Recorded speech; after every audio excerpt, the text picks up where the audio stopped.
Ladies and gentlemen, may I have your attention, please?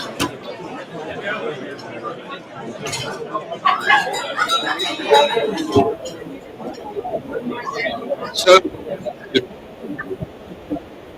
at 19:45, which was 15 plus minutes ago. So we're running a little behind, but maybe we gave y'all a little bit more time to eat and talk and spend time together, okay? So we're going to go ahead and get started with the formal portion, all right? So continue eating, eat your dessert, continue on as you are. So ladies and gentlemen, fellow Dustoffers, welcome once again. We truly hope that you had a wonderful evening reuniting and meeting new friends. There are some distinguished people who I'd like to recognize here with us tonight. But first, I would like to share what the Dustoff Hall of Fame embodies, which is to preserve the legacy of the Dustoff mission. Members of the Hall of Fame stand on the shoulders of more than 250 members of the Dustoff family who paid the ultimate sacrifice with their lives in service to our nation.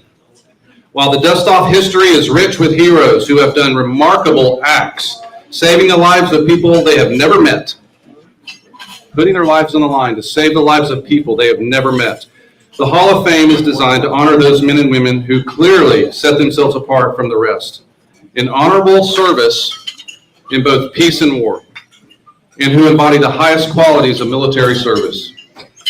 Since February 2001, the Dustoff Association has introduced 53 incredible heroes into the Hall of Fame.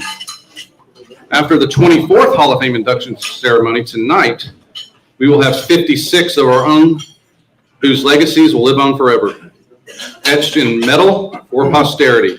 These Hall of Fame plaques you see in front of you are on foam board. The original Hall of Fame plaques that are already on the AMED wall at the museum, they weigh about 60 pounds each. So we decided not to bring them here tonight. So I want to thank Office Depot for doing such a great job in making these replicas look so real. And seriously, I hope that you all enjoy looking at these beautiful plaques. And I hope you go to the Dustoff or the AMED Museum and see them for real, or go to dustoff.org. I think that's in my script, so I might say it twice. But anyway, I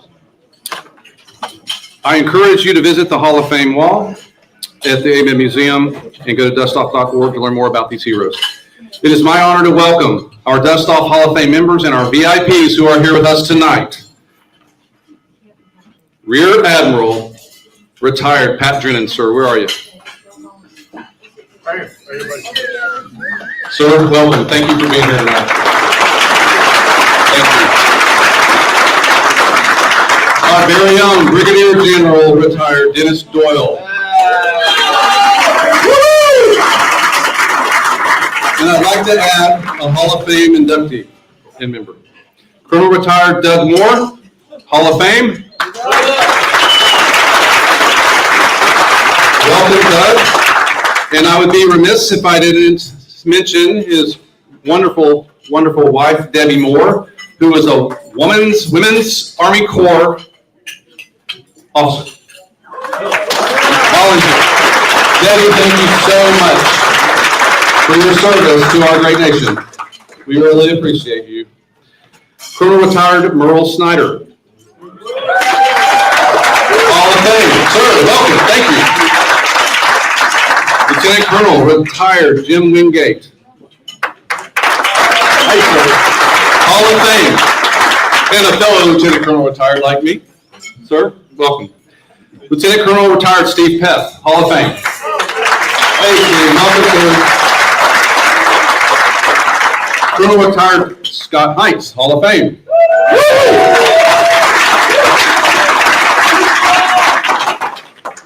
Colonel Heinz is very modest. He did this. He went. Sir, we're really proud of you. Thank you so much. Colonel retired Dave McDonald, Hall of Fame. Hey, sir. Colonel retired Nick Johnson, Hall of Fame. Welcome, sir. One of our newest inductees members. Colonel retired Rob Howe, where are you? Welcome. Hall of Fame.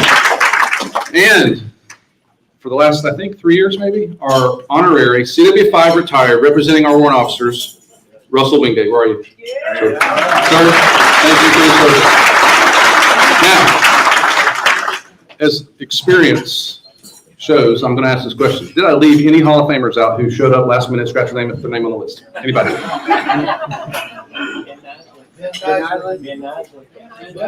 No, we know Ben Nisley, but thank you. Okay, ladies and gentlemen, Colonel retired Ben Nisley. Where are you, sir? Ben Nisley gets a second ovation. Colonel retired Ben Nisley, sir. Thank you for being here. We appreciate you. And thank you for dealing with some of our concerns and issues. Did I leave out any other VIPs? Okay. If I did, I didn't know your name, so I would have had to have you say your name for me. So listen, we were very excited. We're very proud of all of our Hall of Famers and our VIPs. We're thankful for you being here, and we appreciate you. These Hall of Fame recipients represent the best of the best. Please give a big welcome to these great Americans and Dustoffers. They represent generations of Dustoffers from the war in Vietnam until today. Here's another lesson I learned from Dan Gower. And I'm not going to mess that one up ever again. Ladies, or excuse me, last but not least, may I get a round of applause for our beautiful ladies, our beautiful Dustoff ladies in the room tonight.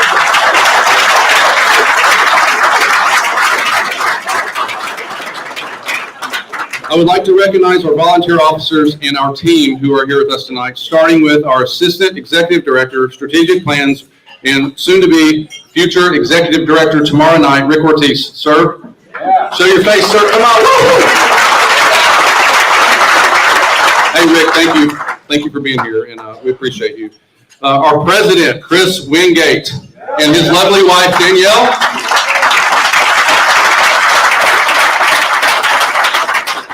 sometimes I let my funniness and my emotions get ahead of me, but I want to recognize another special person who I did not recognize a minute ago, and it's on my list here, is Diana. Diana Ortiz, right here. She is going to help with tomorrow with Danielle, the spouse luncheon, and we'll talk about that toward the end. But I do want to recognize Diana and Danielle as well. So thank you, ladies, for putting on a wonderful spouse lunch breakfast in the morning, and it's going to be wonderful. Our VP and our historian, Pat Zink, where are you, sir? Pat. Okay, Pat hasn't eaten all day. He's tired. He's been working in that registration room. I think he went outside. But Pat's been wonderful for this organization as the VP, and he has worked so hard this year to get to where we are here today. Our treasurer, Jack Leach. Okay, he had to deal with Bank of America. Dealing with Bank of America for a nonprofit is not easy. So another round of applause for Jack Leach. Our Dustoff store manager, Chris Willis. Where are you, sir? Chris, thank you for all the hard work and allowing us to ship all the items to your house. Sandra, thank you as well. Our social media coordinator, Dawn Heron. Are you here, Dawn? She'll be here tomorrow night. Dawn Heron is our social media coordinator. She's working with Dave Zimmerman and the team to help get our messages out on Instagram, X, Facebook, and all those other young kid social media places. I want to recognize our hospitality officer person, Scooter Drennan. Sir, where are you? Scooter and Anne-Marie. And I got your name in here too. So Scooter and Anne-Marie have been managing our hospitality suite for many years, and we really appreciate it. You had all the fun and excitement with all that special sauce you put in those drinks. Makes me kind of crazy and run around and act silly. But we really appreciate you guys, seriously. Thank you so much. Our registrar, Cindy Batar, where are you? Cindy, raise your hand, please, ma'am. Cindy is our registrar.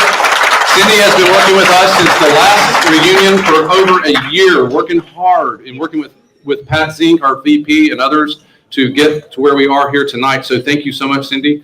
And Cindy came to us as a volunteer civilian, no military experience, not a military spouse. And she loved the association so much last year. And so she had so much passion about wanting to help us. I reached out to her. She said yes. And she's been helping us for this last year. So we look forward to working with her for a long time. So thank you, Cindy. I want to mention someone who's not in the officer position, but his name is Russ Scott. Russ, where are you?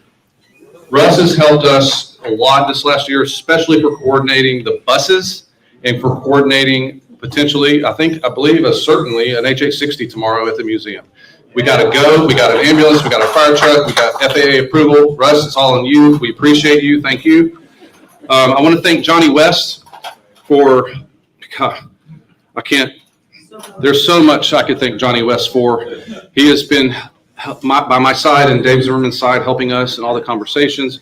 He has transported so many things back and forth over the years, and just countless things, sir, that you have done to help this association. There's going to be more to be said about you later, of course, but Dave and I are a team. We work together hard, and you've always been by our side, to include working the Quad A booth in Nashville, Colorado, Nashville.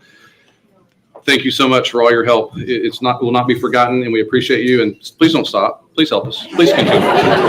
We really appreciate it.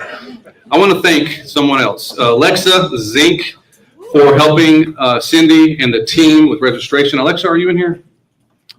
She is also worked all day and hasn't eaten anything, so she's not here right now, but I'll thank her again. Sandra Willis. Sandra, raise your hand, please, lovely lady. Yeah, I got a baby. I'm a pawpaw, I understand. So Sandra, this lovely lady right here, is our store manager's wife, Sandra, and she helped today as well with registration. So Sandra, we really do appreciate you. Thank you. And last, and certainly not least, our new position, Chief Information Officer, CIO. This is literally a position in the Dustoff Association now. Past president, past VP, consultant to the Surgeon General, and my rock, my best friend, and someone who has allowed me not to go insane this last year, and it's Colonel retired Dave Zimmerman. Dave, where are you, brother? Right there, just stop. Dave is I'm just going to call him for the last 3 months. He is the operations officer on steroids. He is around everything. He's doing everything. He's making everything happen. It's in regards to me not losing my mind. So, but Dave, I really appreciate you and thank you so much.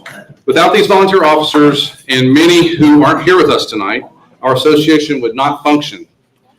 These volunteers and passionate association leaders have spent a significant portion of their lives helping ensure the association progresses forward in their own unique way. They have given their time while juggling work,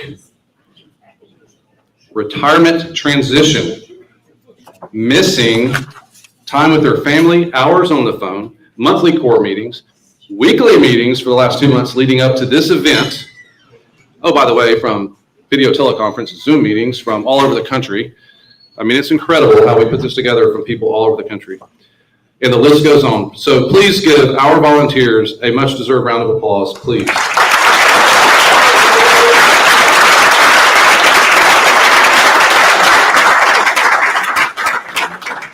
All right. You all ready? Let's go. All right. At this time, I want to recognize all of our Vietnam Dustoff crew members who are here with us tonight. If you served in Vietnam as a Dustoff crew member, wait, and you were part of the Vietnam Dustoff Association and you're here with us tonight, please stand.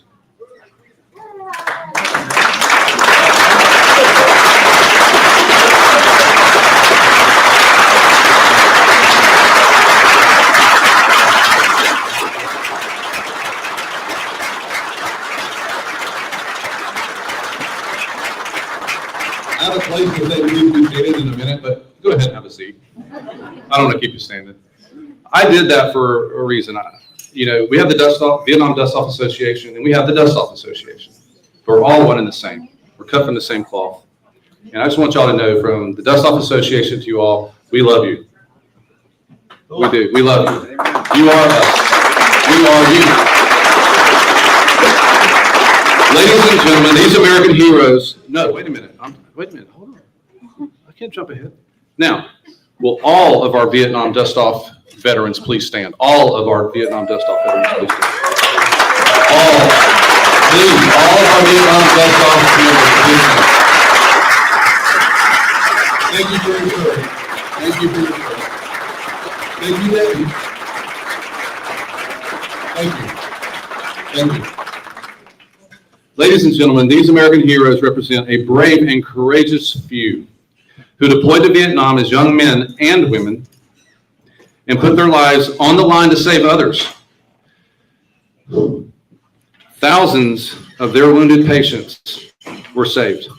Now, we say that, right? We saved lives, and they did. They saved lives, but you know what they really saved? They gave them life.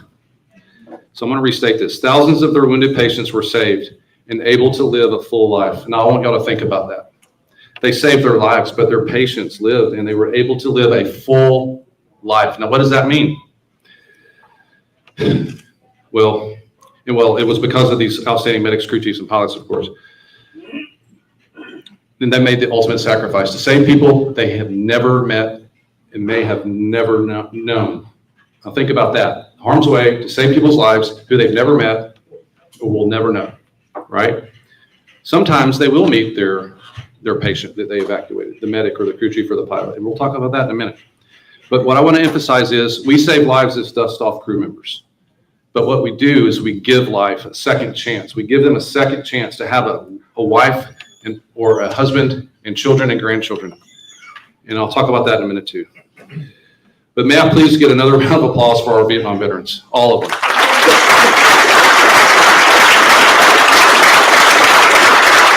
you. I want to tell you a quick story, and then we'll get into the Hall of Fame. I had the opportunity to meet a wonderful gentleman named Bob Barrett. Bob, where are you, sir? Sir, do you mind standing real quick? This gentleman here is Bob Barrett. I'm going to tell you a quick story about him. Thank you, Bob. I met him yesterday. And he shared a story where he put a Dustoff evacuation card in the shirt pocket of the soldiers that he evacuated for his crew. And in March of 1968, Bob evacuated a guy named Michael DeFazio. Okay, think about that. March 1968, he evacuated a guy named Michael DeFazio, a CIA advisor with Operation Phoenix and a prior Special Forces medic who was shot in the chest and needed life-saving care. We're talking, like Michael, I spoke with him today. It sounded like taking a gallon of milk upside down and you hear the gurgle, gurgle, That's how the blood was coming out of his chest. He needed life-saving care. Bob and his crew, they put a card, a dust-off evacuation card in his shirt pocket of his uniform. And the card that he put in there, it reads, quote, "You have been air evacuated by Dustoff 30, Captain Robert W. Barrett, 45th Medical Company, AA, APO 96491. I have a picture of it. And you know, we say we evacuate people we may never know. Well, in this case, he got to meet the person that he evacuated. In 2017, many years later, at a Quad A event in Nashville, Tennessee, Bob got to meet Michael, and Michael got to meet Bob. They finally got to meet the pilot who evacuated him, Captain Bob Barrett. Michael DeFazio, the patient, who is now over the age of 80 years old and thriving. He's in shape, he's smiling, he's happy, and he is sharp as a tack, smarter than I am. Had a second chance at life because of Bob and his crew and thousands of stories like theirs with our Vietnam veterans. He had a second chance at life. He's over 80 years old. He had a second chance at life. He has a wife, he has 2 children, and he has a grandchild because of Bob and his crew and thousands of other dust-off crews like his. Now, is that something? That's something, y'all. We don't talk about it that way. We say we save lives, but we also give a second chance at life, and that's what he did. Michael DeFazio lived his life well, thanks to Bob and his crew. And I want to tell you a quote that I got from a friend named Jack Leach from a movie called The Gladiator. What we do in life echoes in eternity. End quote. What we do in life echoes in eternity. There are thousands of stories out there just like Bob's and Michael's, and y'all all have your moments, and they're your moments, and they are special, and they're important, and no one can take those away from you. I want you to always remember that. In honor of these Vietnam dust-off crew members, I'd like to read a short poem from a soldier's perspective, and I'm going to repeat this. This poem is from a soldier's perspective, on the ground, wounded. It was written by a man named Mike Groff, who was badly wounded in Vietnam as a helicopter door gunner in the first cab. This poem was provided by our very own Doug Moore.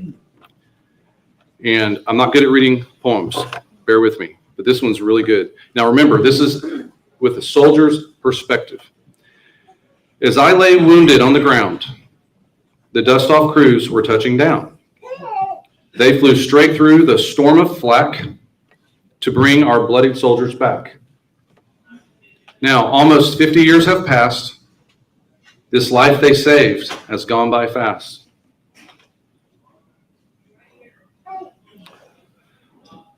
But one thing many veterans find, some things never leave their mind. I know that some of those brave men never made it home again. A debt is owed which can't be paid, but never from my heart will fade. And that's from a soldier's perspective, and it's beautiful.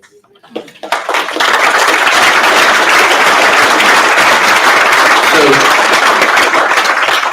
thank you for allowing me to honor our Vietnam veterans tonight, because tonight is the Hall of Fame induction ceremony, but I would be wrong if I didn't honor our veterans tonight. And I definitely do not want to steal the thunder for tomorrow night, because tomorrow night, what Chris Wingate has set up, it's going to be beautiful. It's going to be amazing, and we're so proud of tomorrow night. But I wanted to mention a little bit about our Vietnam veterans tonight as well. So you all are a national treasure, and you will never be forgotten, okay?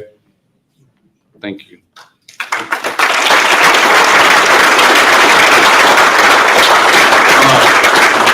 So now we're going to get into the Hall of Fame induction part.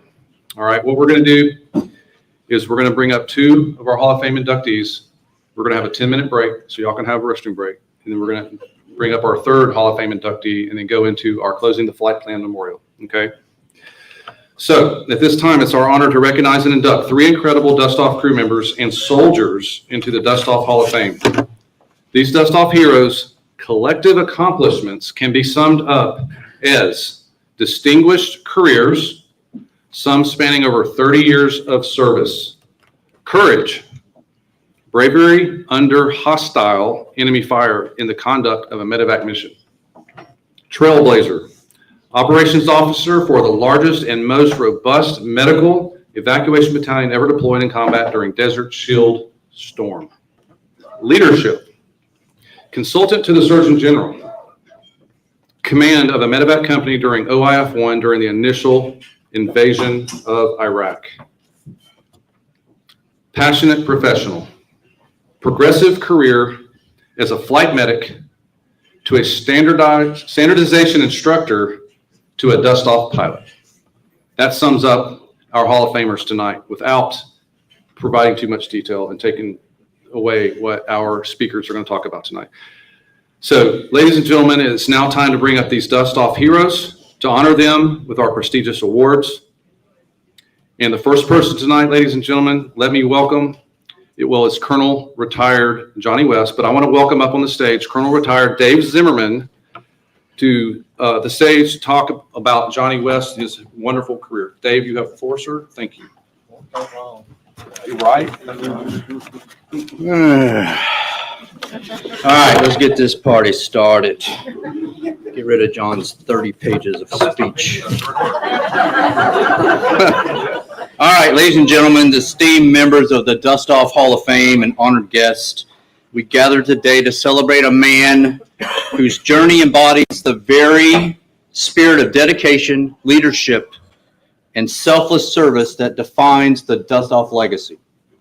Born and raised in a small town in southeast Arkansas. Is that how you say it, Johnny? Yeah, Arkansas. Our inductee learned early the values of hard work and perseverance. His athletic prowess even earned him a baseball scholarship to Henderson State University, where he not only excelled on the field, but also caught the attention of the Cincinnati Reds, receiving invitations to their spring training camp not once, but twice. While baseball's loss was certainly our gain, this early chapter reveals the drive and talent that would characterize his entire career.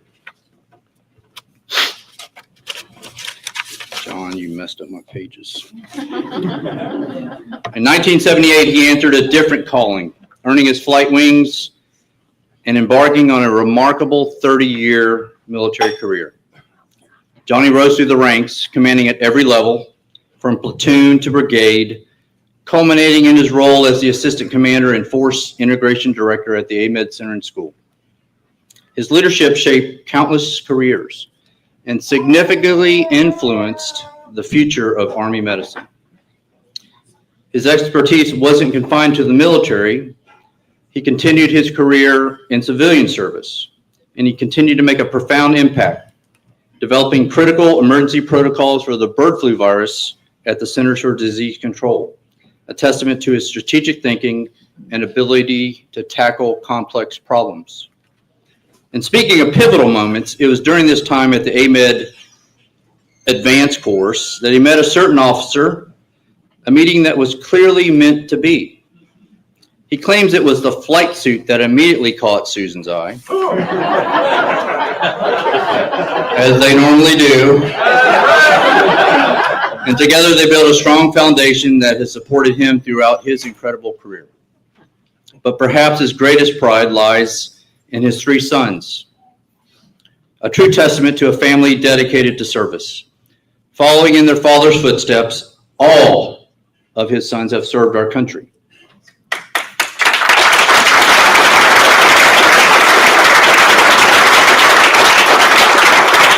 The first 2, or 2 of them, became Dustoff pilots. One of them was smart enough to transfer to the Coast Guard. Alan West bravely served 2 tours in Iraq before dedicating another 21 years to the Coast Guard. And Jason is carrying the torch today as the company commander of Charlie 310 GSAB at Fort Drum.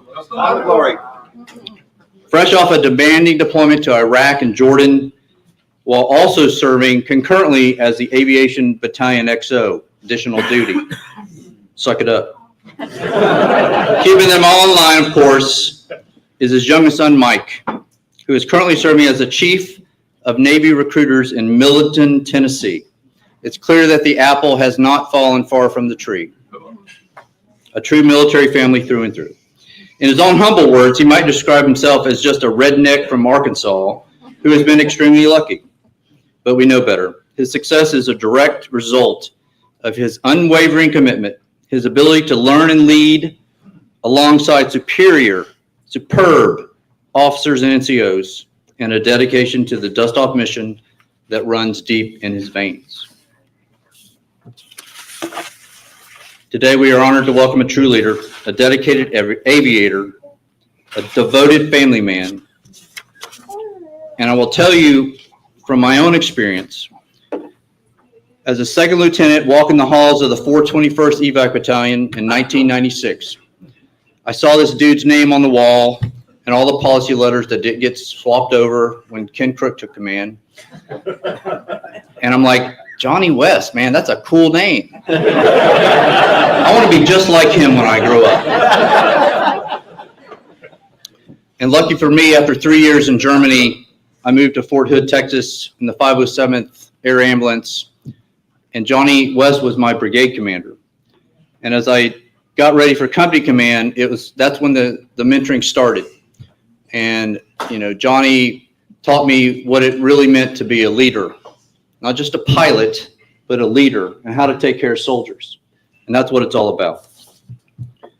I am so proud to introduce Johnny West into the Hall of Fame tonight. Please join me in a resounding welcome to Colonel Retired Johnny West.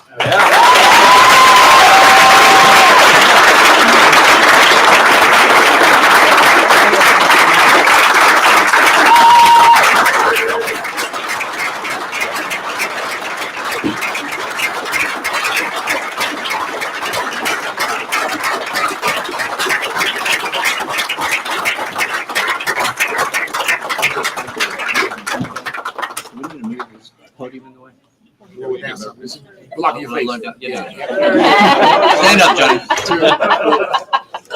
Thank you.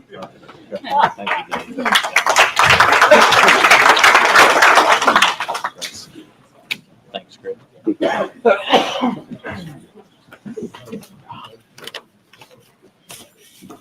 Damn. How do you follow that? I don't know where he got all that crap.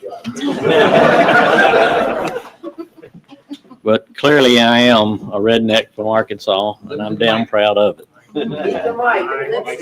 Oh. Never mind. I didn't say anything.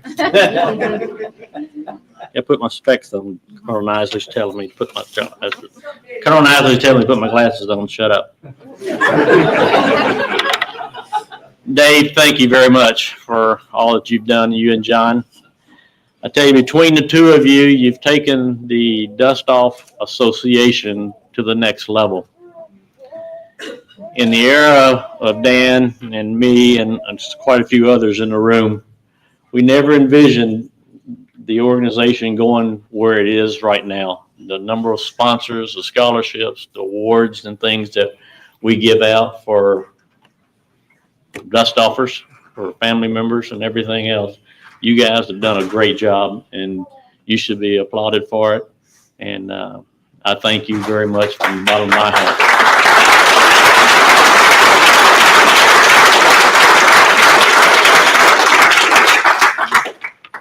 I look around the room, and God, it's full of people I know. I've served with a lot of you at different places. I think my career has been successful. I'm here.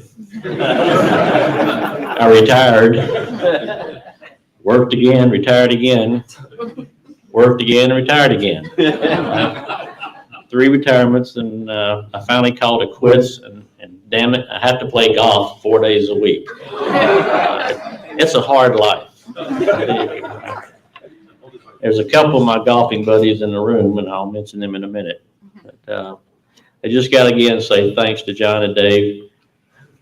And there's my battle buddy from San Antonio, Ed Lindeck, standing in the back corner. Thank you, Ed. Thank you for being here.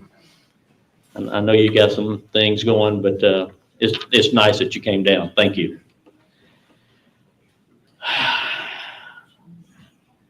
I was successful at commands because of people like these. I had Scooter Drennan, Brian Hart.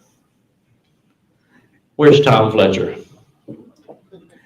Tom Fletcher taught me how to be a civilian. When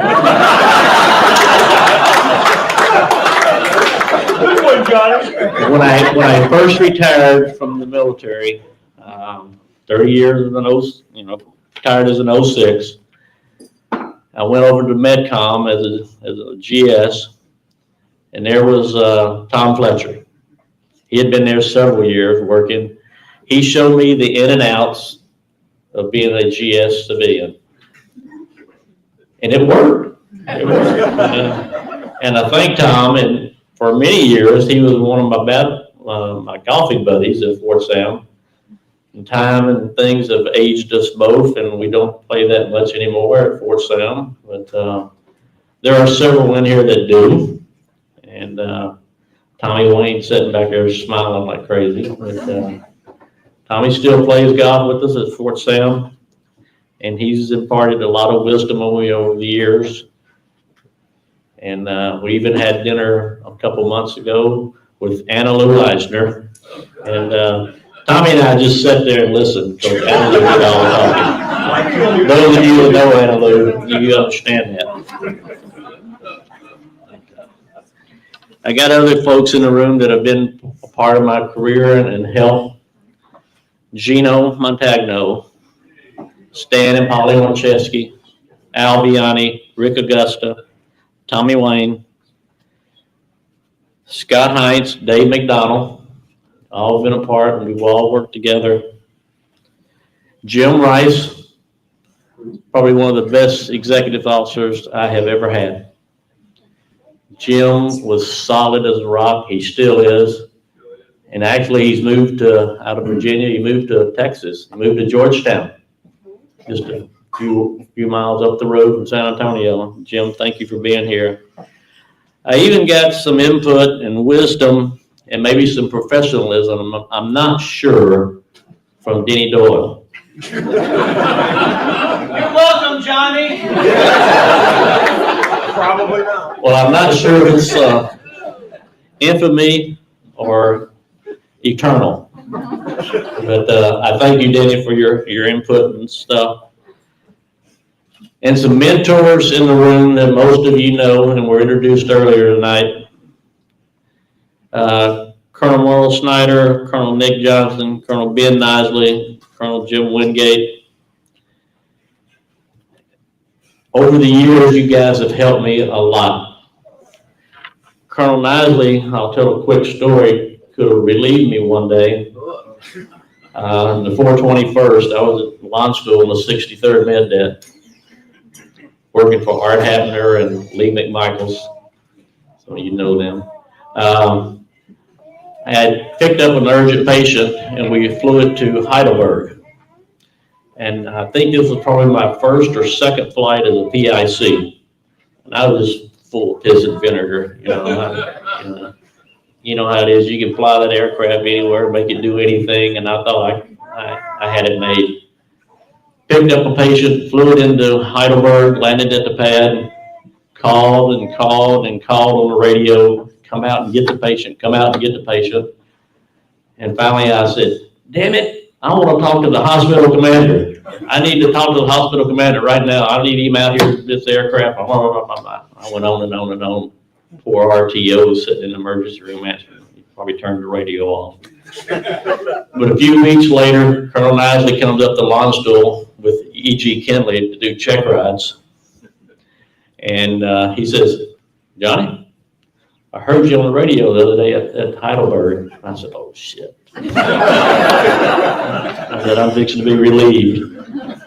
He patted me on the back and says, good job. So, thank you, sir.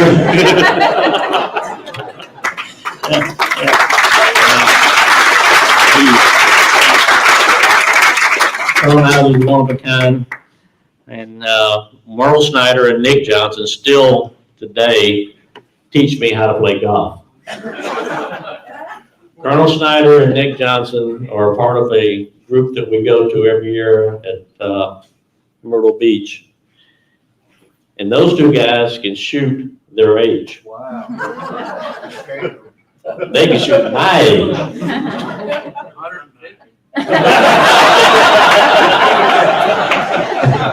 You can ask them. I'm not going to go there. I'm not going to go there. But some other guys that really had an influence on my career. Another one of my golfing buddies, and you all know him, Brigadier General retired Jerry Faust. He had planned to come, but some things have gone different ways, and he was unable to make it. And I, in the last 4 or 5 years, I've gotten really close to a guy that all of you know, General Pat Brady. General Brady has taught me a lot. It really has. The good stuff. You know. I listen. I don't offer any opinions. I just listen. And he pats me on the back and says, thanks. So I said, okay, sir. There are four guys here that are no longer with us that had a tremendous impact on my career. Ron Wilson, Jeff Hahn, Mickey Mize. And some of you know them, some of you don't, but they were true great Dustoff individuals, and I love them to death. But the one that did the most for me, who taught me how to be a leader, really, from the ground up, was at that time Major Edward G. Bradshaw. A hell of a man, big man.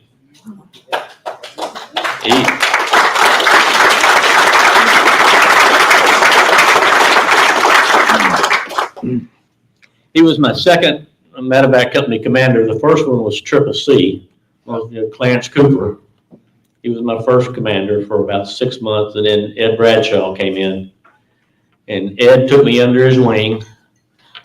I was a platoon leader, and I was also a supply officer.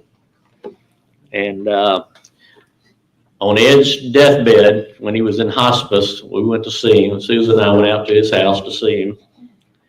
And he grabbed my hand. He says, "You can still sign my name better than I can." He always wondered how we got these parts, you know, and everything. I put over 3 priority, and I signed Ed Bradshaw on there. I got the parts, and nobody could tell any difference, even him. He looked at it and said, "When did I sign that?" That was pretty cool. And then the other guy, of course, is the big, tall French guy. A lot of you know him, Frank Novier. Francois Novier. Been my friend, my partner, my buddy, my right-hand guy for a number of years. He's retired now down in Florida and living life large. And I mean large. Those of you know what I mean on that. Chris Wingate, thank you so much for everything you've done for 2 years as the president of the organization. You have, again, done tremendous work.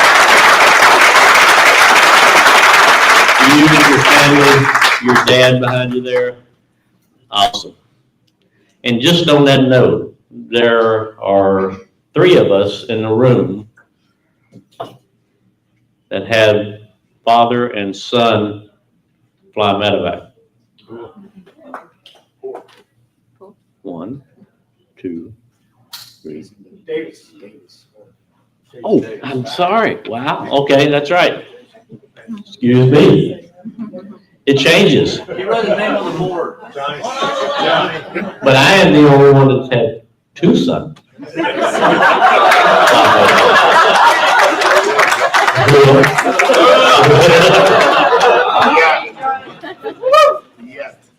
Yeah. Okay. But the reason I'm here is because of these 2 tables. This is my family, all 20 of them. my wife, my 3 sons, my sisters,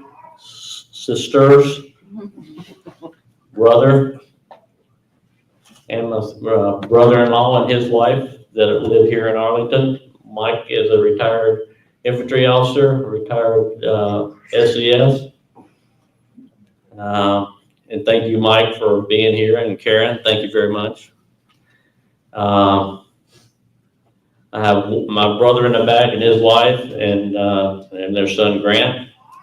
My sister Mamie is our statesperson for the West family.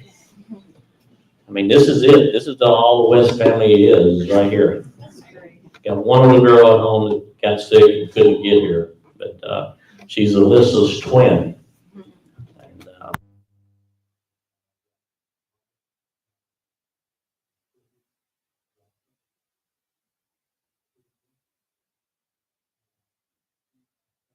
goddaughter. Her and I have a special bond, and I'm glad she's here. We got Alan and Emily, with Sam and Aiden. And Sam, by the way, is getting us ready to go to the University of Alabama. Roll Tide! Roll Tide! Roll Tide! Roll Tide. And then I've got, of course, Jason and Emily. I've got 2 Emilys. But the rock of all of it is Susan. No doubt I would not be here if it wasn't for my wife.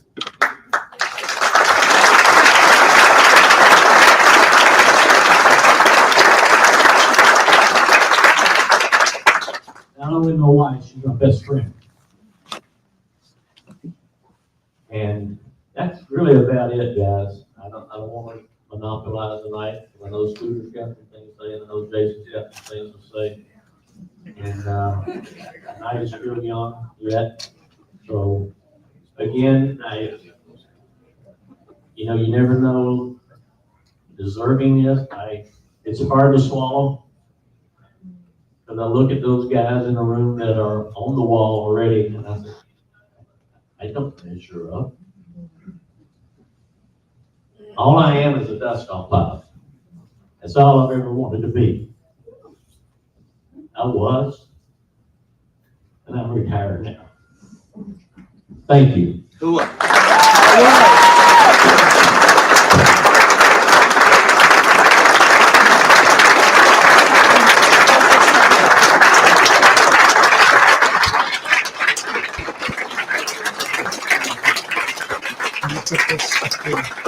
Put it up there.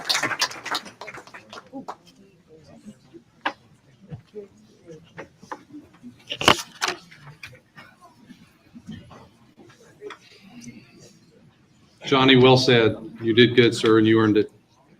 And we appreciate you and your family. Thank y'all so much for supporting him. This is a big night, so thank you so much. All right, y'all. At this time, I want to welcome Colonel Retired Bryant Harp up so he can introduce our next Hall of Fame inductee, Colonel Retired Scott Scooter Drennan. Please come on up, sir.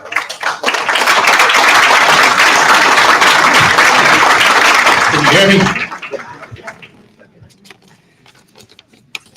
So the guy I'm about to talk about, he's brave because he allowed me to come up here and speak. What? Can you hear it now? Can you hear it, Scotty? Okay, all right. So he's brave because he let me come up here and speak about him because I've been known to be Mr. Inappropriate on occasion. And I'm not quite as eloquent as Colonel Johnny West.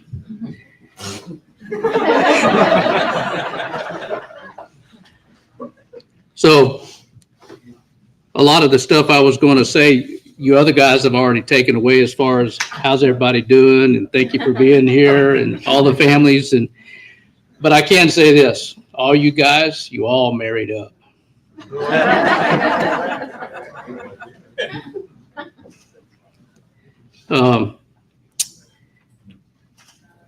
Another movie quote. Where'd my movie quote guy go? Your quality will be known before ever you are met. So what I know about Scott Drennan. He is a trusted, and he is the essence. He is a trusted and the essence of leadership. When I first met Scooter, was at Fort Hood, Texas. He had been the XO of the battalion, and when he heard I was coming, he left just as fast as he could go and went to take over the 507th because he figured, well, at least I'll only be attached and I won't belong to him. But what I learned very quickly is he's one of those guys, when you see somebody who's comfortable in what they're doing, it's because they're confident. And that's contagious. He was highly respected by his soldiers, a lot of energy, as may be attested to by Anne Marie. And I would like to say that under my tutelage and leadership as a battalion commander, that I influenced where he is today. But it was actually, he influenced me more. He was one of those guys, he didn't ask questions. He used a term called elicitation. Some of you guys that may have worked for some of those three-letter identifier folks that interview folks know that that's a process of saying things to get people to elicit comments, which he did with me all the time. He would walk in my office and he would make a comment, and I would hold my temper, and then he would get his way. When we deployed to OIF, so the 507th was not a rapid deployable unit at all. We got a call on Friday afternoon to have all of the equipment for the 507th and the battalion to the railhead by Monday morning. And that was done.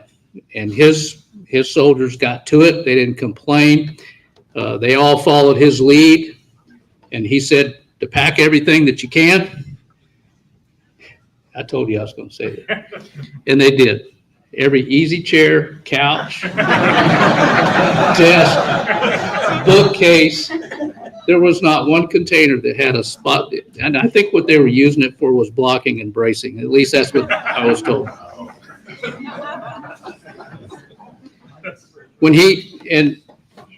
So he was assigned to 3rd ID 4th Brigade under Colonel Potts.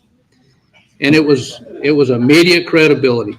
His demeanor and how he does business as soon as he stepped up. And I know he's going to get into it maybe a little more than I should, because I do like talking about it. But with the 4th Brigade, they developed TTPs that still stand today. Things that they said couldn't be done between medevac and the aviation branch was done. And that was because of that gentleman right there. He continues to grow.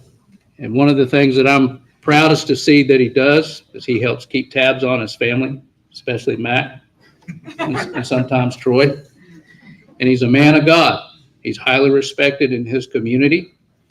He's been asked to run for mayor, which he wisely chose not to. But he is a deacon at the church. And like a lot of us in here, he's grown, and he's somebody that I'm proud to call now my nephew, and he calls me uncle. So there's another quote that says, a harmless man is not a good man. A good man is a very dangerous man who has it under voluntary control. So let me introduce to you a very dangerous man.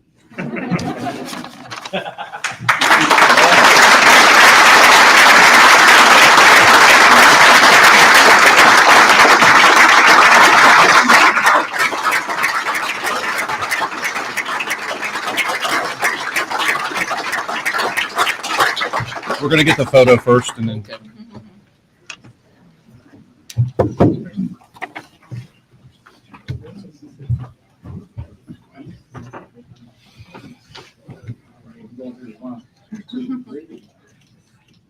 Thank you.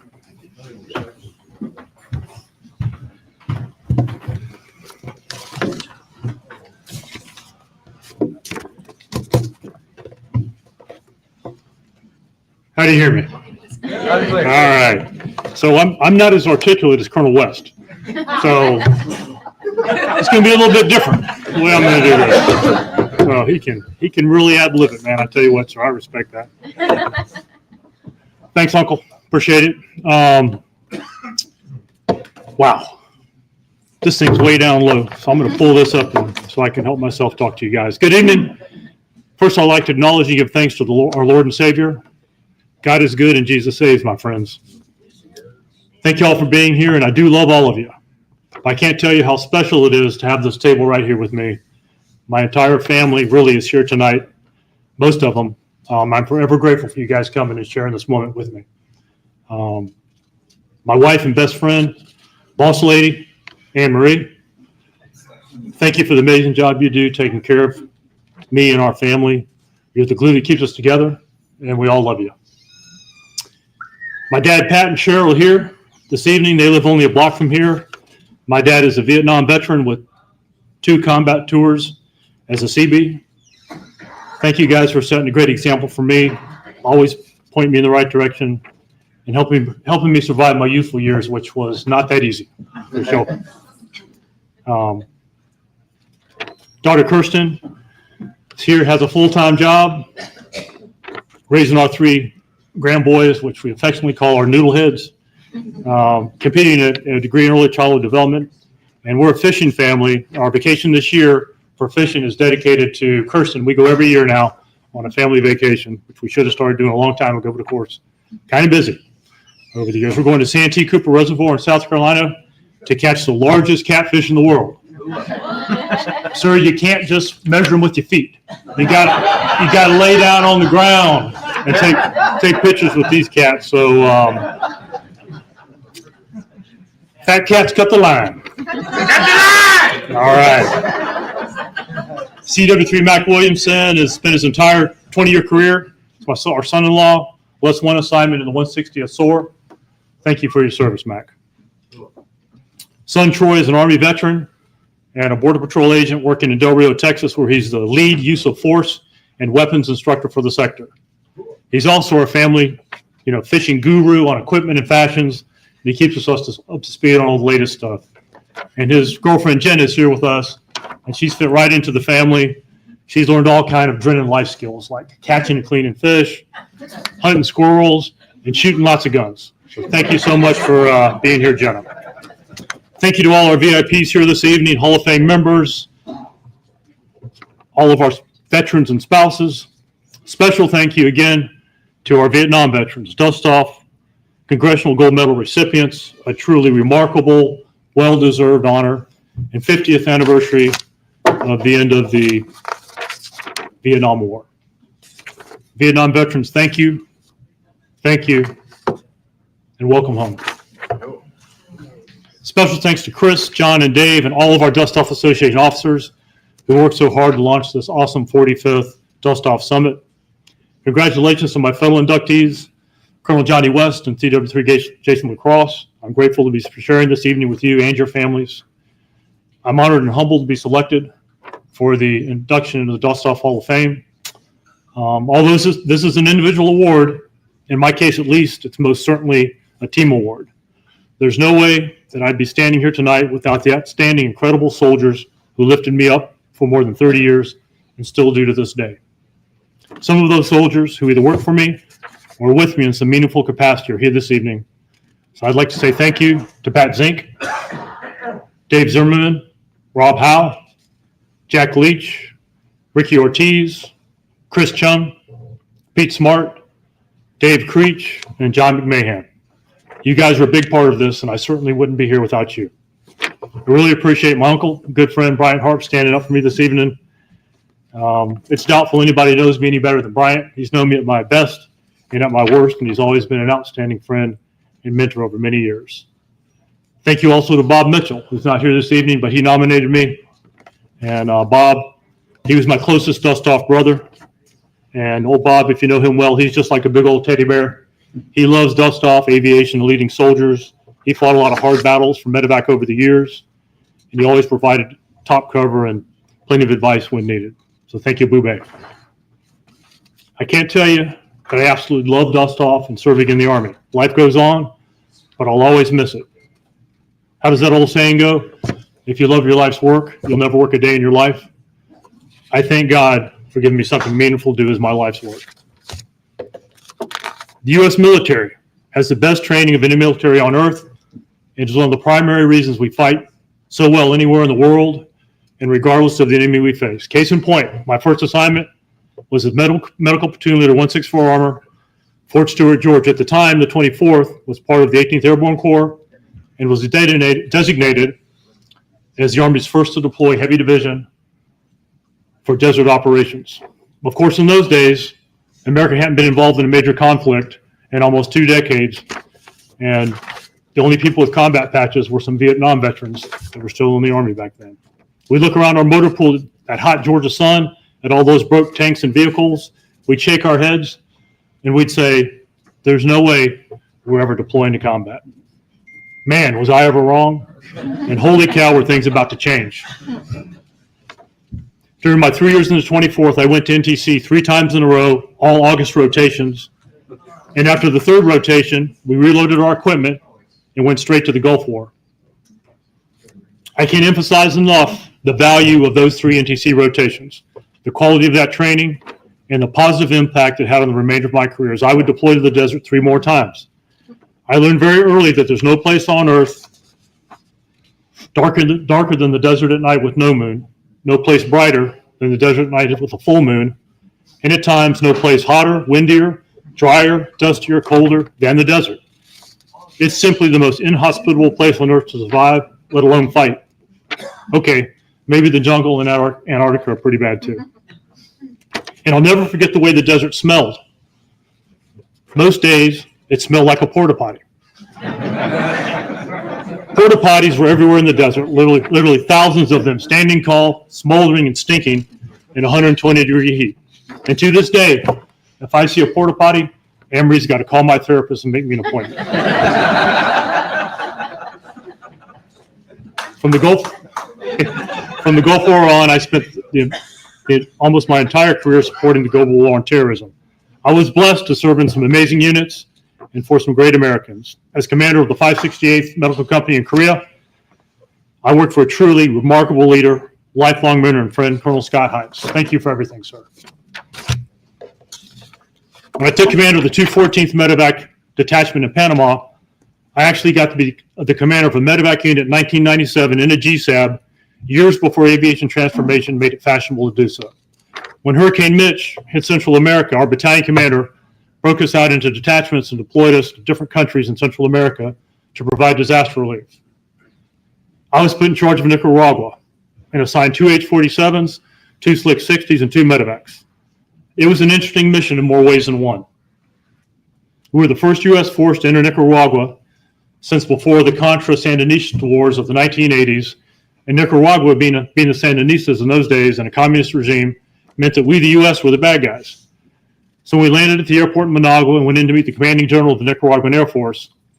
To say there was some interesting looks going on and some butt sniffing would be an understatement. They gave us maps to navigate by and plan, all in Russian. We had bubs every evening, following Russian battle staff and TTPs, which were amazingly similar to ours. Every day for 30 days, we flew beans, rice, and supplies into the small mountain villages of Nicaragua and backhauled patients to the hospital in Managua. When we left, we could all habla español, and amazingly, the suspicious looks and raised eyebrows had been replaced by mutual respect and trust. Another amazing leader, Colonel Johnny West, put me in command of the 507th at Fort Hood. One of the things I admired most about Colonel West is he was the only commander I ever worked for who really kept a command and staff meeting to 1 hour or less. Thank you, sir. God bless you. It wasn't long after I took command that we received deployment orders to Kuwait in support of OIF-1. After several exhausting days and nights loading equipment, we got out the door in record time with 14 UH-60 Alphas and 3 brand new HH-60 Limas. One might ask, being above our info authorizations, how do we crew the additional aircraft?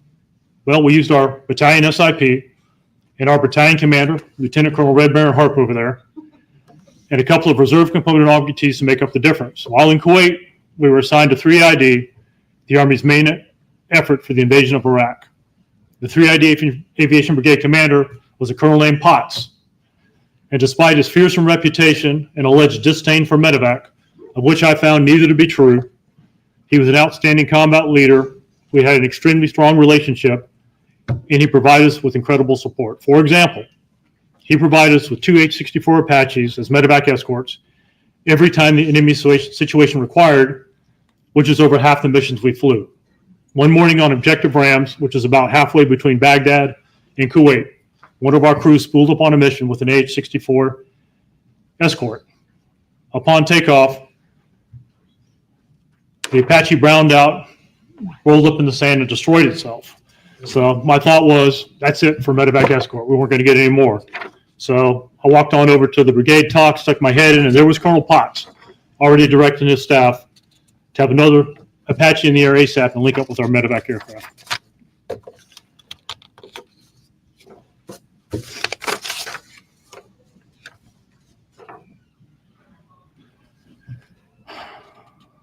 After integrating into the Aviation Brigade, we crossed into Iraq on 21 March 2003. Fought and maneuvered for 415 miles and reached Baghdad on 4 April. It was the fastest and most furious 2 weeks of our lives. During that period, we conducted over 200 missions, evacuated over 400 casualties. The environmental conditions were extreme. The second day of the war, we spent the entire day locked down on Jalalabad airfield in a sandstorm. The sand simply kicked our butts. In the middle of a massive offensive operation, while flying missions, jumping forward on the battlefield, we replaced 7 engines, 3 APUs, 16 ALQ-144s, 10 windshields, and we destroyed 3 FLIRs. Where's Pete Smart? Is Pete here? I'm still sorry about those FLIRs, Pete. He got those for us, and he wasn't too happy when we destroyed them all. All this maintenance was done in the dirt, no hard stand. You might wonder, how do we bring things like replacement engines forward from Kuwait? We simply experimented and found that a Black Hawk engine fit just fine, sideways, strapped down in the cargo compartment of a UH-60, flying with both cargo doors open. No worries, right? Only a mere few feet of engine stuck out of each side of the aircraft.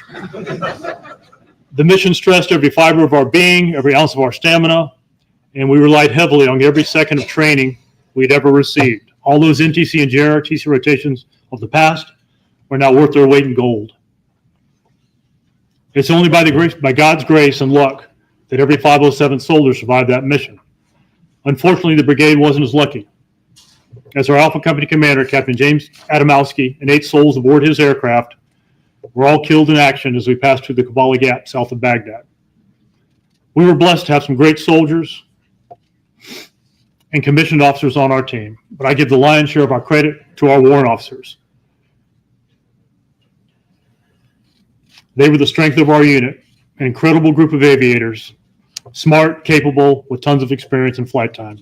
They really made the difference for us. It was also a bit surreal that some of the places in Iraq we captured a decade earlier in the 24th during the Gulf War, we captured again with 3ID and OIF-1. Places like Jalalabad, Talil, and An-Najrah, just to name a few. When we eventually deployed back to Fort Hood, I had the great pleasure of handing command over to a great American named Jack Leach. Who would have thunk it, that one day Jack would become the financial wizard of the Dustoff Association? Truly amazing. During Battalion Commander of the 36th, another outstanding leader, Colonel Jim Rice, was my brigade commander. Is Jim here? Jim. I was talking to Jim earlier. Jim was the fastest brigade commander they ever had. I mean, he absolutely loved to run. I'm sure that when I talked to him, he would still be running. I asked him today, he said, nope. I said, I started walking a year ago. So now he's the fastest walking brigade commander that I ever had. Jim, thank you for your leadership and professionalism. I really appreciate it. I'm almost finished, but I do have one more story that I want to tell you.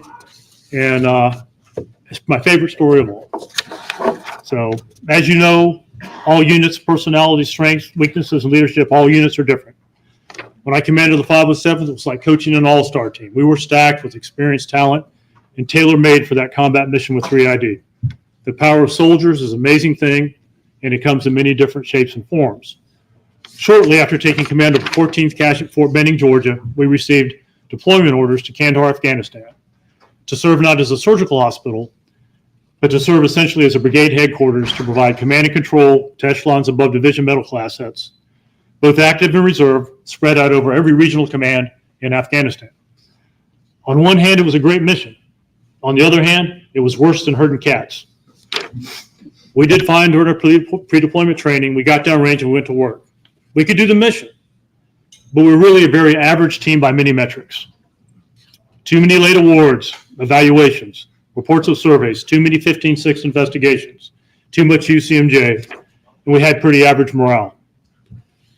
About a month after being in Kandahar, I'm in my office one afternoon, and my driver, Specialist Bernicki, and HHT Commander Captain Terrell come in to see me, and they say, "Hey, sir, we've got a great idea." So immediately, the alarm went off in my head with danger, danger. So they told me they wanted to have a flag football game against the Navy Roll 3 Hospital the same day as the real Army-Navy game back in the States. And they said they wanted me to challenge the Navy commander to play us. I scratched my head and told them I'd think about it. Come back and see me tomorrow. I weighed the pros and cons, and the cons really outweighed the pros in this case. The Navy hospital was huge and likely outnumbered us 10-1, which gave them a large bench to choose from. And if we lost, it might be even worse for our already fragile morale. But for whatever reason, I brought them in the next morning. I told them, I said, go for it. I said, but make sure we don't get embarrassed. I called up the Navy commander and I challenged him to the game, and he accepted, laughed, and said, we're going to kick your stinky Army butts.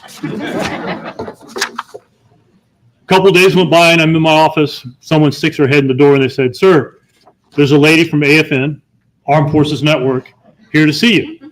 She came and said, "Hey, we heard about this game you're having." And she said, "You know, would it be okay if we do something locally, like a little article or something for local Kandahar stuff, or maybe something to go in the Army Times about the game?" And I said, "Yeah, that's fine, no problem." So a couple more days went by. And there she was back again. And she said, "Hey," she said, "the game's starting to get a little attention." I said, "Okay." And she said, "Is it okay if we have MWR supply you guys with some referees and maybe some cheerleaders?" And I said, "Yeah." I said, "No problem." So about 3 or 4 more days went by, and she came back to me again to see me. And I was like, wow, she's back again. And she said, "Hey," she said, "this game has become a really big deal." And I said, "What do you mean?" She said, "Well, I spoke to my boss, the head honcho of AFN, and he wants a national anthem. He wants the Kandahar chaplain to do a pregame prayer. He wants you and the Navy commander to give a pregame speech. And we're bringing a TV crew in to broadcast the game live all over the world on AFN." So I'm like, I was as nervous as a long-tailed cat in a room full of rocking chairs at that point. So game day came, and it was a large crowd. Has anybody here ever been to the boardwalk on Kandahar? Hoorah. Okay, so as you recall, for those of you who haven't been there, it's like a boardwalk, a metal boardwalk, like anywhere you've been, like Ocean City or anywhere, like on the beach. It's in a huge circle, and in the middle of it, there's an AstroTurf field where you can play football, soccer, do whatever, do PT. There's volleyball nets, and there's other things there. And it's about 6 to 8 feet off the ground, so it's elevated. And around the outside of it are restaurants and Green Beans Coffee and shops and all kinds of things for soldiers to do a little R&R and relax a little bit after work. Pretty big. It was a pretty big place. And when it filled up with people for this game, it kind of gave the effect of a mini Roman Colosseum. It was really pretty cool. So it was a tremendous game. And believe it or not, we won big time. We ended up having some amazing players. Captain Terrell, our quarterback, looks like Mike Vick out there. Specialist Bernicki, who was built like a bowling ball, he played great. He made at least 30 tackles and 2 interceptions. It was a truly great day to be alive. Our soldiers were all smiling ear to ear, laughing, hugging each other. Some even cried. When I came into work over the next couple of weeks, I noticed something was different. Soldiers were smiling, walking faster, standing taller. Even their uniforms looked better. They were happy. They had confidence. They were proud of themselves, and they were proud of our unit. They really thought they were the baddest dudes on Kandahar. A couple more months went by, and I noticed that we no longer had all those late awards and evaluations. Reports of survey and UCMJ actions and 15-6s had almost completely disappeared. The morale of the unit was high. I really couldn't believe the transformation in our unit thanks to the victory in that football game. It was like divine intervention. But like all good things, I figured the momentum would wear off eventually. And it's just as I'd start to see the less smiles and some sad faces around the headquarters, you'll never guess what happened. We had a couple of TV monitors in our headquarters that ran AFN 24/7. And what does AFN like to do? Replays, replays, and replays over and again. So they'd look at one of the screens and they'd see us winning all over again, and the smiles came right back. It was just like Groundhog Day. I mean, it was the gift that just kept on giving. And the best thing about our transformation, and the things I liked the most about it, was it had absolutely nothing to do with me. It was all credited to those two great soldiers, Berdicany and Terrell, who had a great idea, and they just wanted to have some fun. All I had to do was give them my trust. Again, for this incredible honor, it's one that I'll cherish and certainly never forget. God bless you.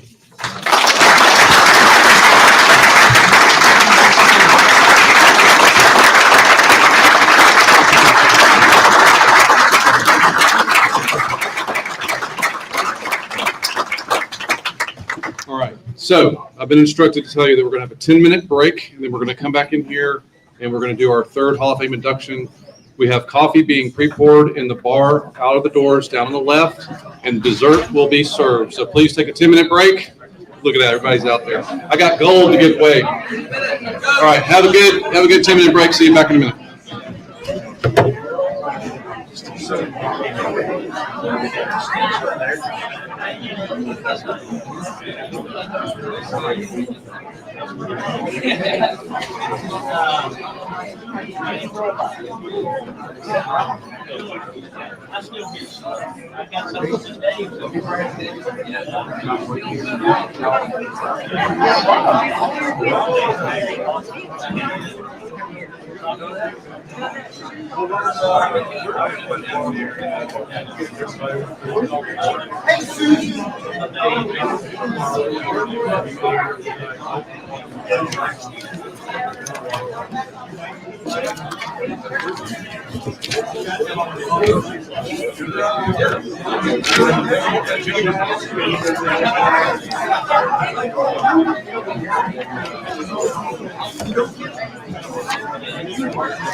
How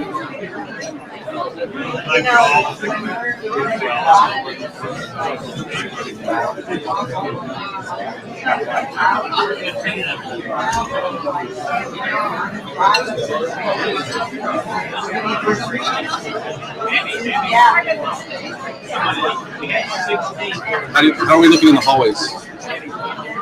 Start making it. I said 3 minutes. 2 minutes.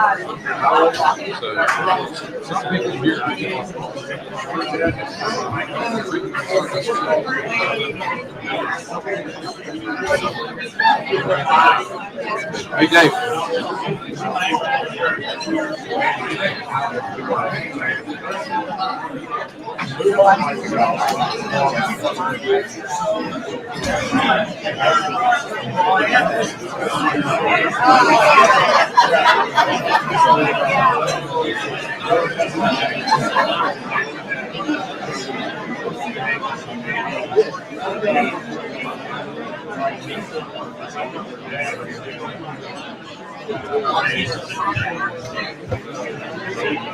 All right, ladies and gentlemen, we're going to get started now. So please take your seats. Let's get this show on the road.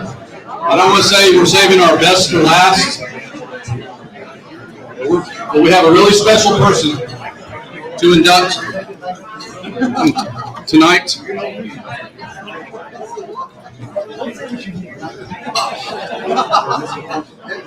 President.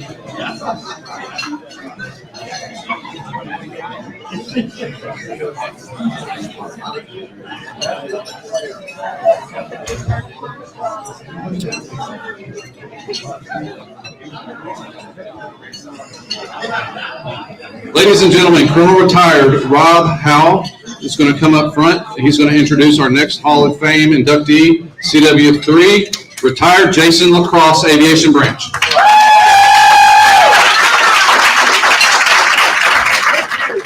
Yeah, I'm pretty sure I've got a much tougher job than, Dave Zimmerman with leadoff hitter here. But thanks so much, John. I really appreciate you.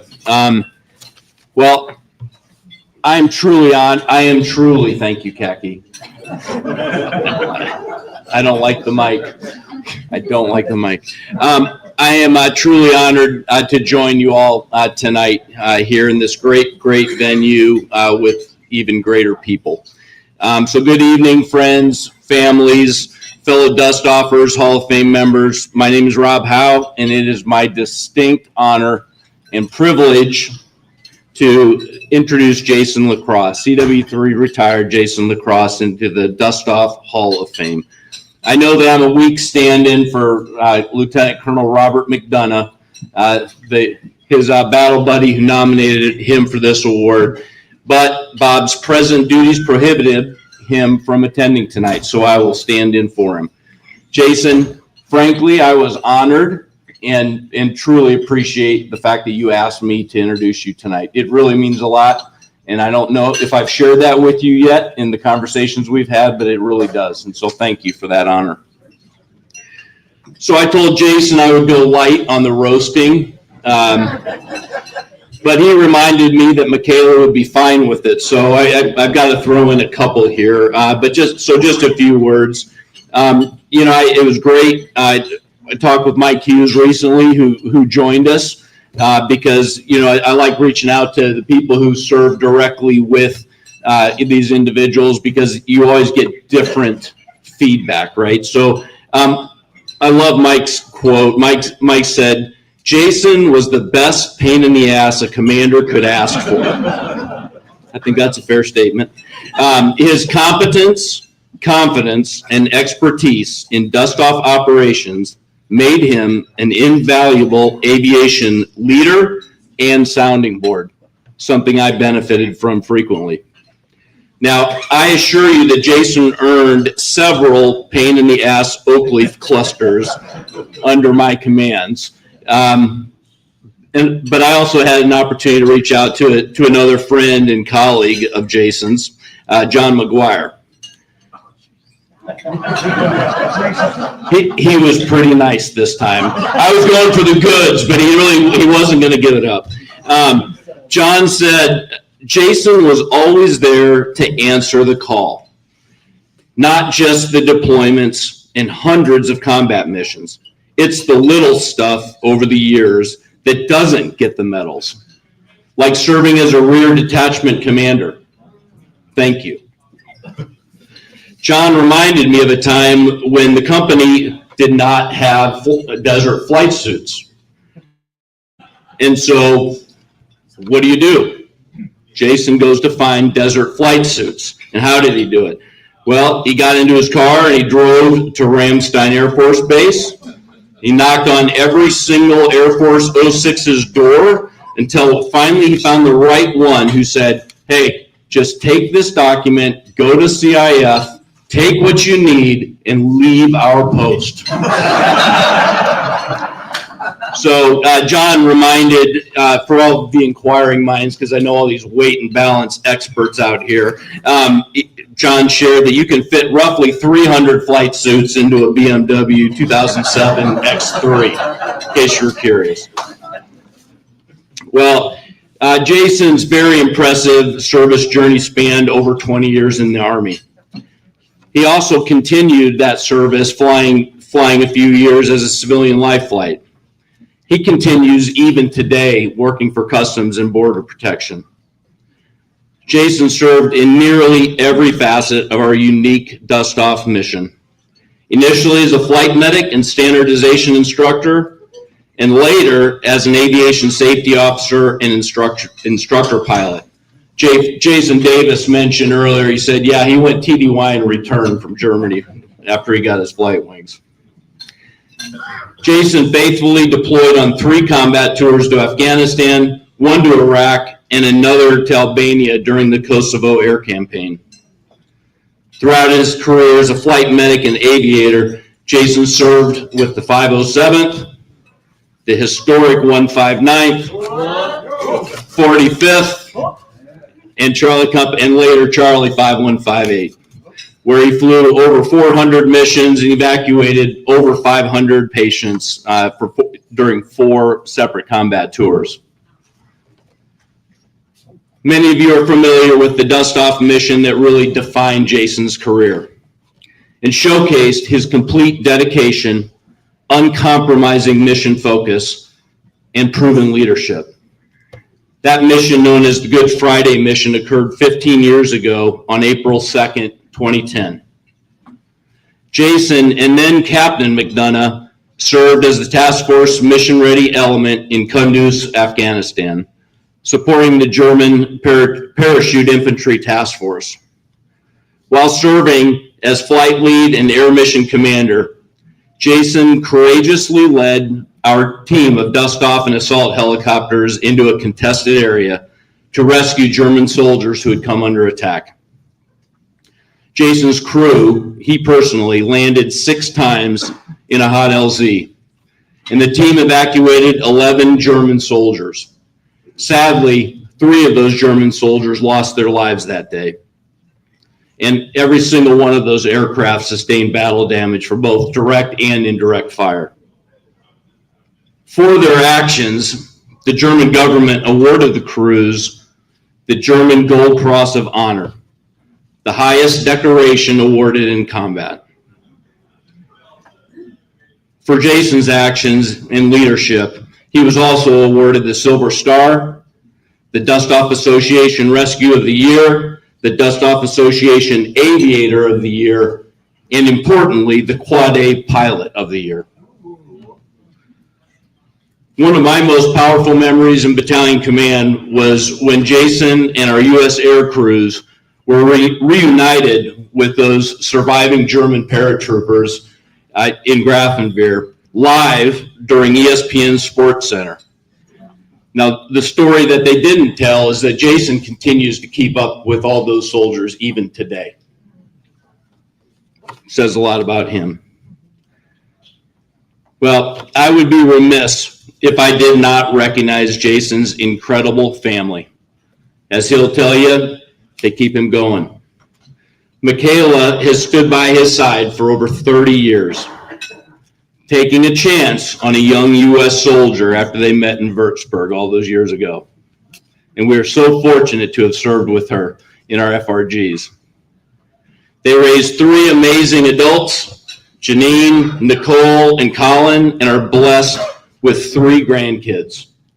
I would like to give them a round of applause for their sacrifice.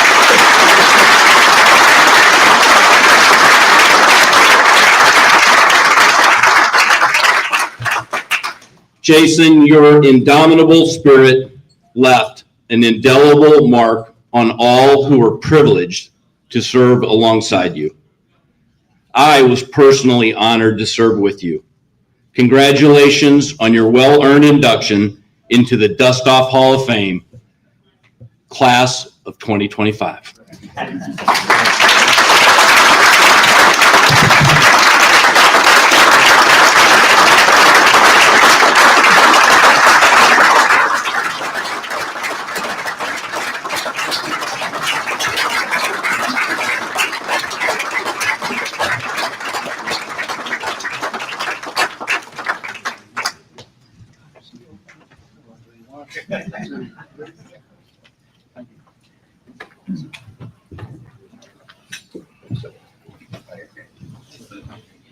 Getting old.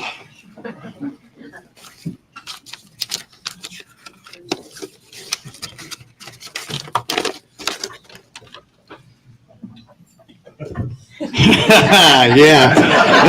We're getting there, aren't we? Yeah. So I don't know how I'm supposed to follow 2 colonels before me. John, I'm a warrant officer. We don't give speeches. I had to use, I used ChatGPT right before I got up here. It just say Dustoff is good. Dustoff is good.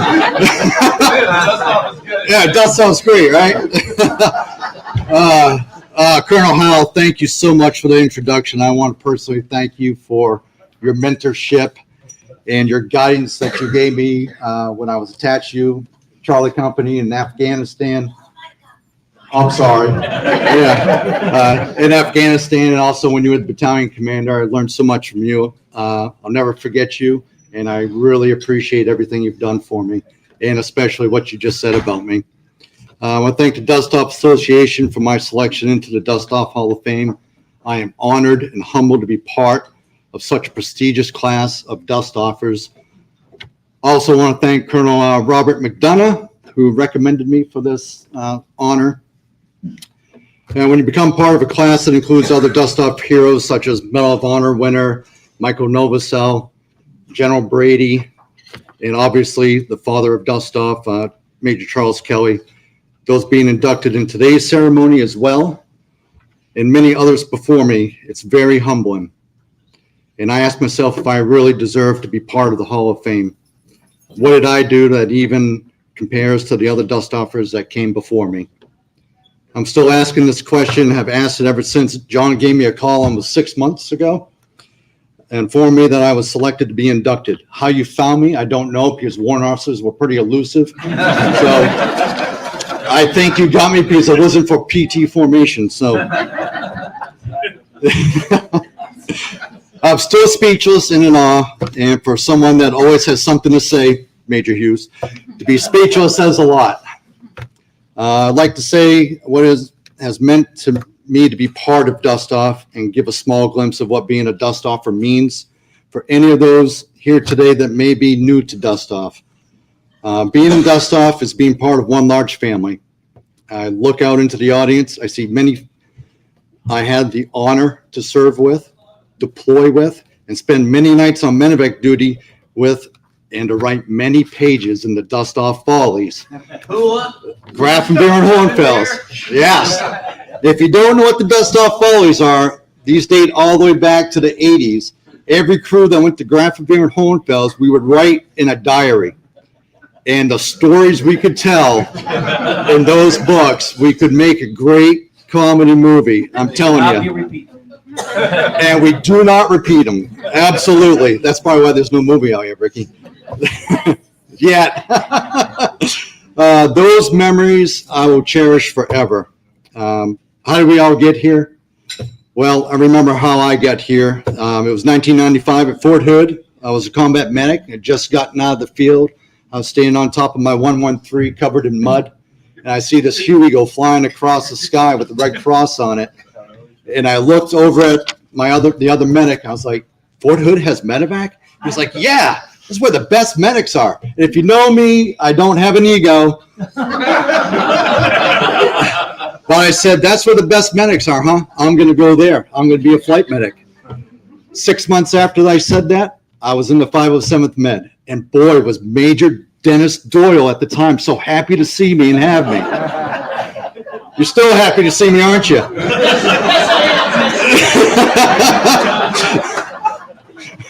Are you sure? Yes, I All right, good. So a quick story of an example of being part of the Dustoff family is when I was coming off the flight line. Speaking of General Retired Doyle, I was coming off the flight line in Bagram, Afghanistan, and me and my crew, we had just come back from the Good Friday mission. Our aircraft was getting repaired. We had just a couple of bullet holes, nothing too big. And we're walking off, and we see this entourage coming towards us. And one of the pilot goes, who the hell is that with all these people around him? And I look a little bit closer, and I'm like, oh, my God, that's General Doyle. And he sees me, and I was like, General Doyle. And he was like, Jason. And we just ran up and gave each other a big hug and was like dancing around. That's how I see it. I want to say I was the lead in that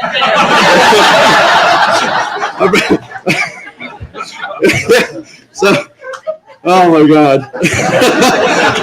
But his little entourage of colonels and majors, they gave me that look of, who the hell is this guy? And what is he doing? Just running up to the general, giving him a big hug. Honestly, family. That's who. Because we have known each other for many years. From 1995 until 2010, we've known each other. And Dustoffers, we are all family, whether it's at the beginning or later on down the road.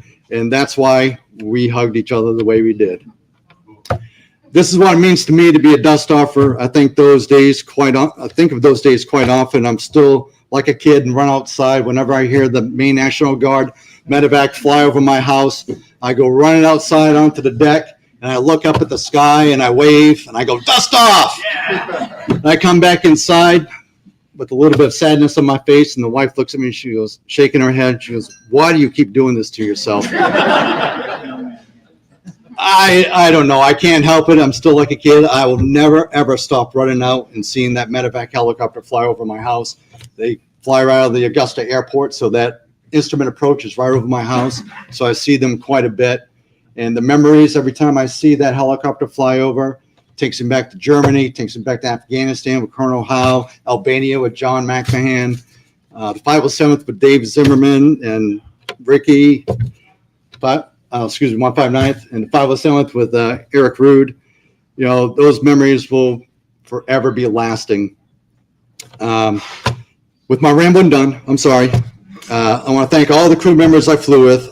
I would not be here today if it wasn't for those exceptional crews I had the honor to fly with, both as a medic and a pilot. I look at myself as a crappy quarterback with great receivers that make me look good. I want to personally thank General Doyle for the letter of recommendation he gave me for flight school. I know if it wasn't for that letter of recommendation, I don't think I would have ever become a pilot. So thank you very much, sir. I'll never forget it. Dave Zimmerman, I want to thank you for teaching us all how to play poker. What?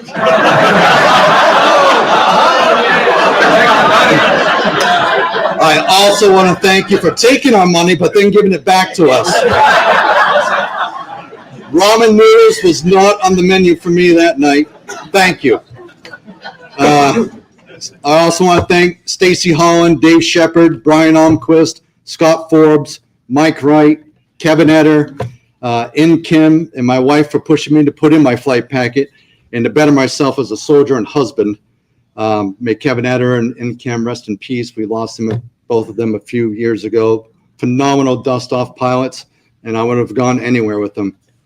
I want to thank my kids for being here today. They also know what it's like to be in the Dustoff family and to put up with all the TDYs and deployments. I love you both. Thank you very much. And finally, I've got to read this. I'm sorry. And finally, I want to thank my wife for 30 years for being my rock.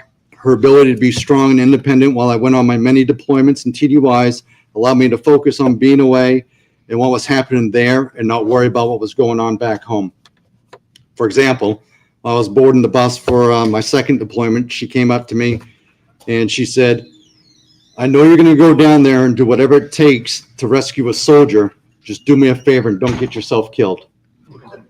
So I took that and got on that bus, and all the stress I had getting ready to deploy just went away because I knew that she was going to be good at home, taking care of the family, and I wasn't going to get killed. So we're good there. She is a dust offer just like the rest of us, and knew that I lived by Major Kelly's famous words of "When I have you wounded." If I could place her picture next to mine on that plaque, I would. She definitely deserves it. I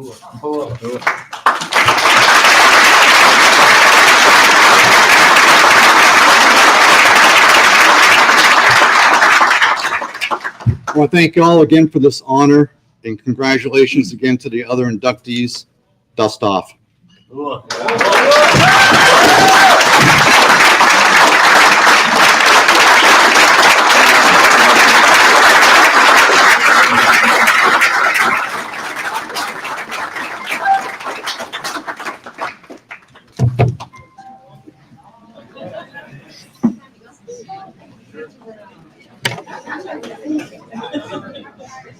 I'm going to do it. It's in my notes. I think it's appropriate. Ladies and gentlemen, please stand and join me in one more thunderous round of applause for our newest members of the Dustoff Hall of Fame and their lifetime of service to the Dustoff mission, the United States Army, and our country.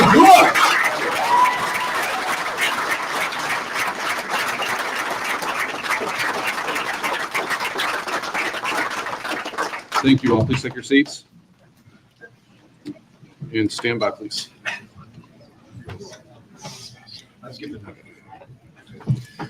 So we're working on making sure Bluetooth works. We're good. So what I want to say real quick before I forget, and I have it on my notes here. So we have a spouse breakfast in the morning. Is everybody aware of that? A spouse breakfast. It's going to be at the King and Rye restaurant here in the hotel. And you do not have to sign up for it. You can just show up at King and Rye here in this field, sir. Who? What? King and Rye tomorrow morning. What time is it? Do you know? 8:30. Man, look at this. At 8:30 tomorrow morning, you'll have door prizes. So we have 3 gift baskets from local companies here in Alexandria that will be raffled off. You don't have to pay for those raffle tickets. So thank you for coming. If you haven't signed up, just come down at 8:30. We have tables and seats set aside for you. Thank you. Thank you. All right. So at this time, we're going to transition to our closing the flight plan memorial ceremony. Okay. And it's going to be led by Colonel Retired Dave Zimmerman. I'm going to give him the mic. Thank you so much. Thank you, John.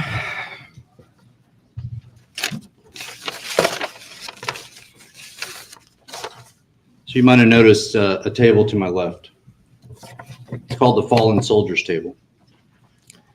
Those who have served and those currently serving in the uniformed services of the United States are ever mindful that the sweetness of enduring peace has always been tainted by the bitterness of personal sacrifice. They are compelled to never forget that while we enjoy our daily pleasures, others have endured or may still be enduring the agonies of pain and internment. We call attention to this small table, which occupies a place of dignity and honor. The tablecloth is white, the purity of their intentions in response to their country's call to arms. The single rose in a vase signifies the blood they may have shed for our freedom. The slice of lemon signifies their bitter fate. The salt reminds us of the many countless tears of families as they wait. The glass inverted. They can't drink with us tonight. The chair is empty. They are not here. Let us not forget the sacrifices of those and their families. It is our tradition at our reunion to remember those who have closed their flight plan since the last reunion. I will begin by reading a poem. I will then read the roll call for the absent. As each name is read, let me ask that all in attendance answer here for them. Closing the flight plan. adapted from the muster poem by Dr. John Ashton. In many lands and climes this day, proud Dustoffers unite. Our loyalty to God and country we pay, and seal a pact with the bond of common might. We live again those happy days of yore, on the flight line, in the air, and at drill. Fond memory brings a sigh, but nothing more. Now we must move on, for to live is still a thrill. Their spirits hover round us as if to bring us cheer. Mark them present in our hearts. We'll meet them some other day. There is no life but life eternal for heroes such as they. As I softly call them muster, let all of us present answer here. Will you please stand, if you can. Jeff Norton. Here. Dr. Samuel McLam, Jr. Here. Valerie Andre. Here. Curtis Autry Laird, Sr. Here. David D. Dryden. Here. Howard Deck. Here. Percy George Hurtado. Here. Dennis Duggan. Here. Gregory Allen Simpson. Here. Tim Jackman. Here.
May we never forget. Please take your seats.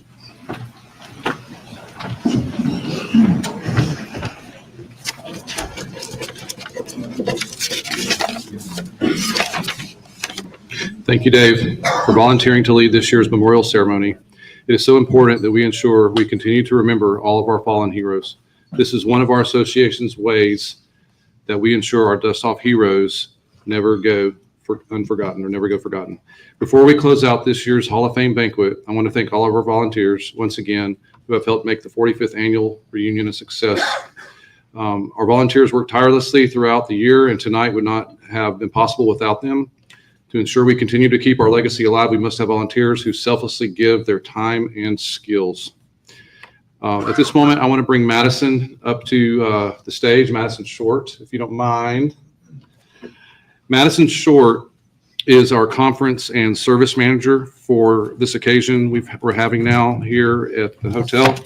And I just want to thank her and the staff. The food was wonderful. The location was great. I want to give her a coin and give her a hug. So, All right. Madison.